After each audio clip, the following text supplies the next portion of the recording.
So, any questions to any of our speakers? Anyone who would like to say something? Asa? On the biohacking topic, do you have any opinion on creatine for men and women daily? Creatine. Creatine is awesome. I'm a big, thank you. Okay, yeah, creatine is one of the most efficacious mitochondrial supplements, and it is good for, it is kind of was initially popular with like the fitness crowd because it helps with muscle growth and power output, but it's also a cognitive enhancer, although there are stronger cognitive enhancers. But yeah, I'm a fan of creatine monohydrate.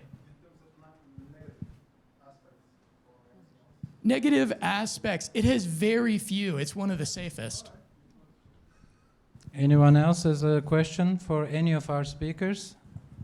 Tanya? Yes, hello everyone. My name is Taina. It's like a secret in Bulgarian. Easy to remember. Yes, so thank you for all the very interesting presentations.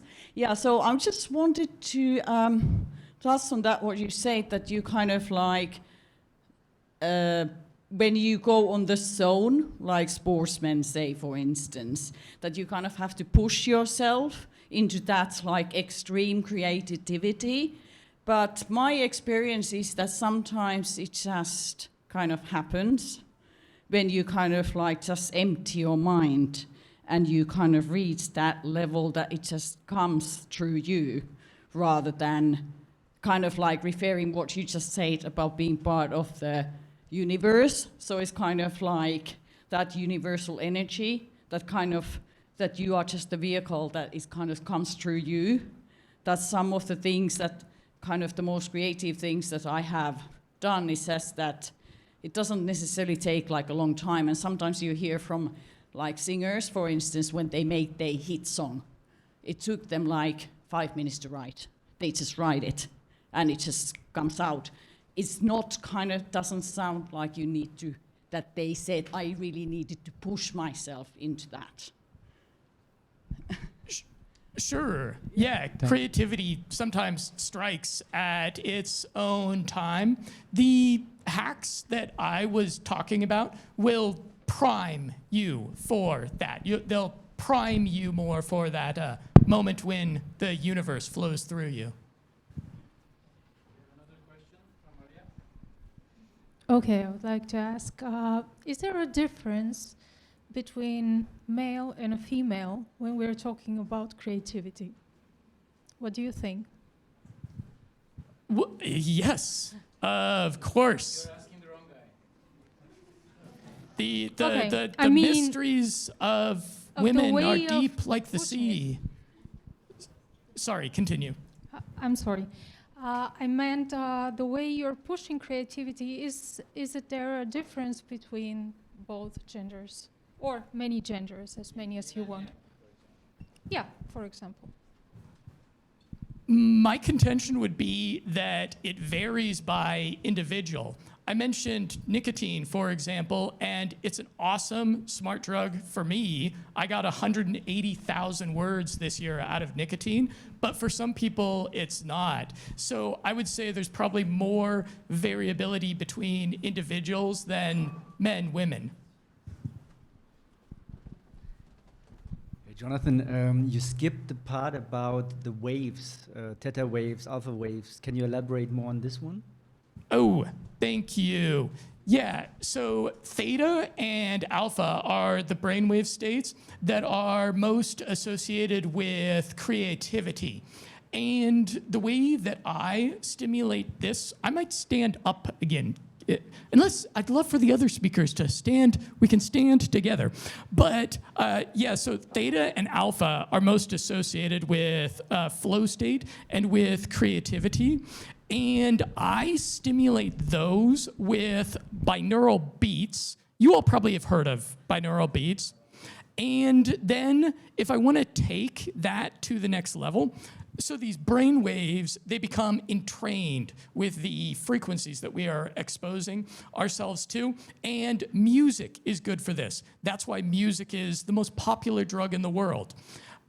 I will also use a PMF device. I'll take a PMF device and I'll attach it to the back of my head, and then I'll blast my corpus callosum with alpha or theta. And that can have some interesting effects. But I forgot to bring that device because I have a brand new baby and I was feeding him before this. What do you think about psychedelics Okay, in that regard in our discussion? do you give me a more specific question about psychedelics? About their effects on intelligence, performance, and creativity. Okay. I did an ayahuasca ceremony once in the Andes, and it was totally underwhelming for me. However, some people seem to find them to be really transformational.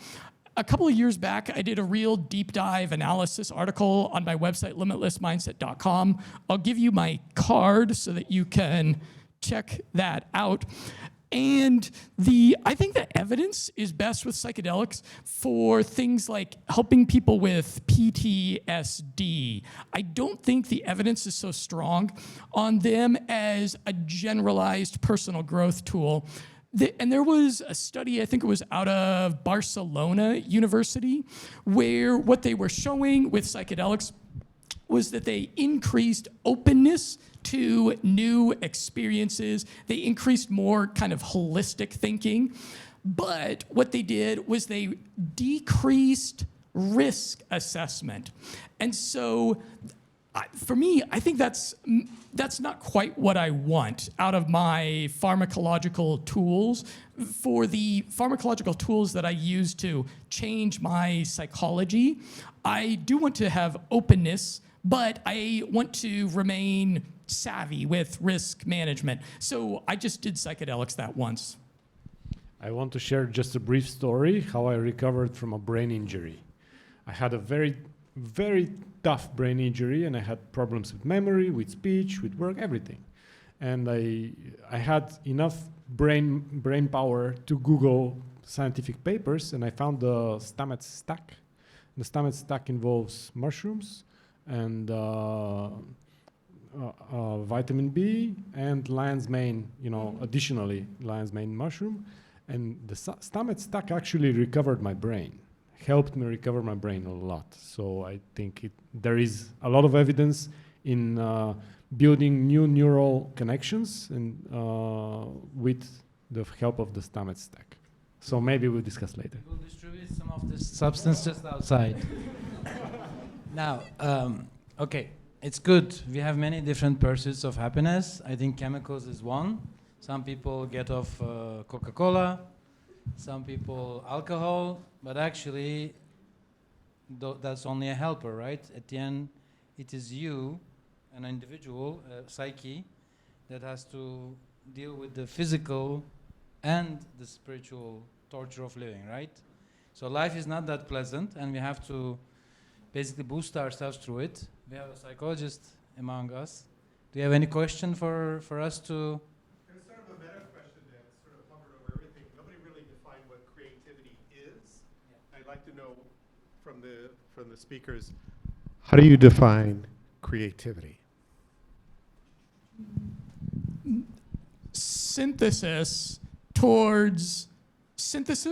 of memory towards something that will galvanize people, towards something powerful, towards edification of the individual or society.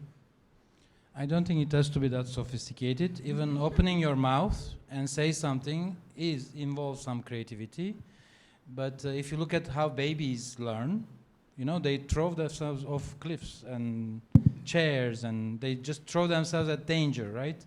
So we can protect them all we want, but the baby is designed to actually throw themselves at danger and learn from it. So the real creativity is to facilitate such learning. So if you can actually bring a toy or a puzzle or a method to a child, right? You are facilitating their learning. In my definition, creativity is anything that facilitates us to learn. This facilitation, the teacher side, is often forgotten. I don't think there's any artist who can actually just do art on their own. They have to imitate somebody. We talked about monkeys. Actually, we are very good monkeys. And our art, I call this, everything you get from your nature, nurture, culture, and future. It is in the last part that we actually have to also think about our entire species, because if you look at, are you watching Alien Earth? Who's watching Alien Earth? Only 2 people? Well, they introduced communication with the aliens. These kids who became synthetic beings, they are able to talk to this unstoppable death machine that's a weapon, and they're actually talking and caring about the alien, and they are becoming like a family. You see? So I think we cannot talk about creativity as one thing. It is many things in many situations, but imagine the magic of project management. I don't think there's only one magic. There are many, maybe 77 types of magic, right? Because for every situation, we need another key. We need another puzzle. We need to solve problems. But how do you learn that? I think that's the real creative, and I have to say, I really learned everything from my teachers. Why? Because they taught me how to learn. This is the biggest, I think, for an artist is an explorer, right? Annie, do you just know things from a books, or how do you learn? And who helped you learn? They are teachers, right? Yeah, I mean, all of us have teachers, and we can assess information in different ways. For me, I'm more visual. Yeah. What I mean is that it's impossible to learn alone. You have to learn from others, right? And they have to be very creative. You can learn alone? You cannot even live alone. They left babies alone in a room, and they basically often die. They cannot. You cannot learn without any other person, because there's nothing to imitate. Yeah, on the topic of creation, I recently watched a podcast, so I don't recall the guy who shared the perspective, but on creativity, basically his take was to creativity, this comes from the word create. So anything that you bring into existence, it's creation. You're a baby, the only thing you create Yeah. is poop. Well, it's certain structures probably form in your head, but basically his point was you have to create more than you consume, or at least try to create more than you consume. That's production, that's not creation. But it's in a way, it's creation. Creating life is also creation. Yes. But giving birth Yes. is not art, let's say. It is Well, depends. No, I believe creation involves learning. This is my Yeah. theory. Without learning, you cannot create. It's- So this is the first thing. Can you actually create something without actually learning? It's getting esoteric now. I don't know, but It's not esoteric. It's a very simple thing. It's like the chicken and egg. See, Yeah. to have an egg, you have to have a chicken. My point was, most of our abilities are actually us trying to do as someone else. It's an imitation. okay. I mean, even art imitates nature, right? So even that is an imitation. Yes, so I think learning is very important in any type of like creativity. Like a painter needs to first to learn to paint before they can create their masterpiece. But I think it's like the most creative people in the world are those that kind of thought differently, saw the world differently. So I think that is kind of the core, that they are able to, there is something that they can see the world differently. And I think there is a creativity in all of us, but it's just that what is that part of you that see the world differently. So, and there is a creativity in any field, like mathematics, painting, everything, arts. But anyway, yeah. Well, it is said that the brain is actually a difference machine. It is defined as such, because if you don't know the difference between right and wrong, there's nothing you can do. If you don't know black and white, you cannot do anything. I would like to say something about the creative process. I'm a musician by education, I play jazz, and I agree with Levent what he said. First of all, you have to be able to play on your instrument or your voice, so it's not a hindrance for you. And then you learn from somebody how to play, and you learn from the best. And then when you learn to imitate them, you develop your own style. It's the same with the art. The old masters, they used to take their students living with them, not just teaching them how to paint, but they were living with them, so they're also learning life, not just some skills. And then they develop their own style. We are made to create. We're creators by nature. Yep. Anyone else? Any comments? And how about happiness? Because I connect creativity to happiness. I just have. Comes first. It's not a question of, well, creativity, I think, is a tool. Can you be happy without doing anything? Yes. Are you from Plovdiv?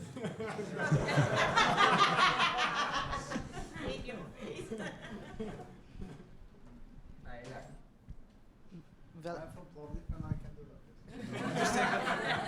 I like, yeah? Fare niente. Yeah, but it's a luxury to be able to not to do something. So, the world, the school of life, right? Here, I wanted to connect all our pain, suffering, and pleasure actually comes from our teachers. That's why I use the word very intentionally, the school. But the life itself is a teaching, right? I mean, any kind of shit you find yourself in, you have to learn from it. Life is a creative process. It's also, you know, It's a way to find solutions to live, to enjoy. we have creative destruction and destructive creation. And these things never stop. These things never stop. Yeah. Actually, the waves that you're talking about, they're also, the waves are, we observe them in seasons, in the sea, in music. We actually live in a world of waves, right? And some people who can fine-tune their body, their rhythm, their heart, because we also are a beating machine. Let's not forget that we have a drum, and that drum actually drives our life. And some people can even manipulate their heart rate so that they can get more or less oxygen, right? It helps in Tantra. Okay. If you want to talk about Tantra. No, I think, Levent, I wanted to ask you, what do you think is the role of pain in creativity? Pain and pleasure are basically heaven and hell, black and white. This is how your brain has two parts. So one part, one extreme is pain, the other one is pleasure. This is the mainstream theory that we actually measure everything by how much pain we have endured and how much pleasure we have had. If you have a very limited, not so creative life, your spectrum is very short. But if you had a very crazy life, right, Roman? You know, actually, this is one of my strange ideas that actually I would not consider an author or a filmmaker who didn't actually live.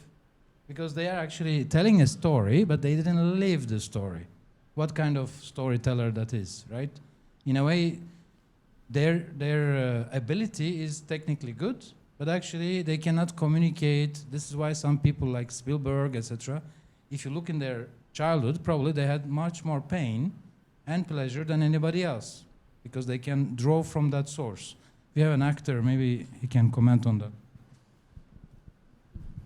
Well, for me, creativity is just the bridge between imagination and reality. But to have imagination, you have to learn a lot. And to experiment a lot, you have to try different things in life and to see for yourself what's working and what's not. So you could not have imagination if you not have curiosity in you, if you don't try different stuff, if you don't consciously try to learn new things again and again.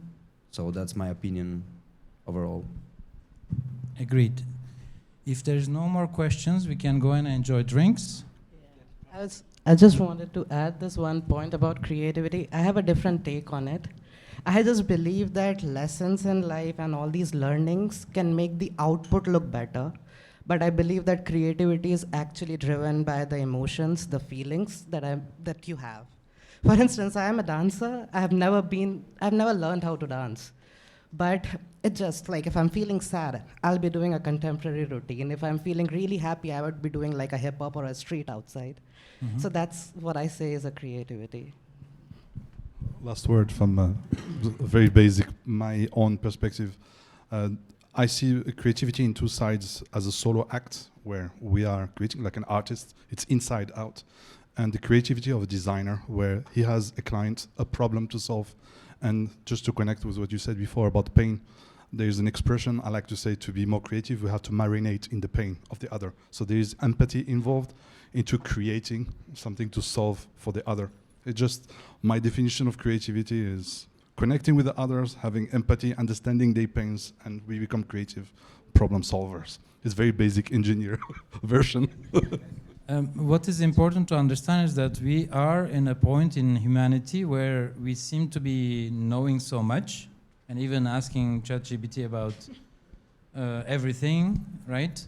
So knowledge is in a way free, but wisdom is something that we are not yet there, even in science.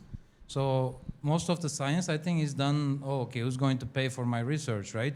It's not done so that I can find some truth or some philosophical, let's say, wisdom, but it's basically you have to serve some interest. We live in this material world where we just have to serve an interest so that we get paid, and we have a life, but actually we work like a slave. And actually our Indian friend's presentation for me was very important, that we have to remind ourselves we are on this rat race, we just keep on working for money. But are you working for happiness? This is the question I want everyone to think. How do we actually reconcile the dancing and the data science? You know, you get paid for this, you went to school in the US. What is this pursuit? We are pursuing things so hard. Actually, we are not just monkeys, we are also very good dogs. Like there's a bone in front of us, there's a carrot in front of us. We're just running after it without thinking. How many of you agree that you work like a slave? We saw it in the presentation. Oh yeah, corporate slave. Is there anybody who thinks that you are not actually working like a slave? Oh, come on. You cannot say that.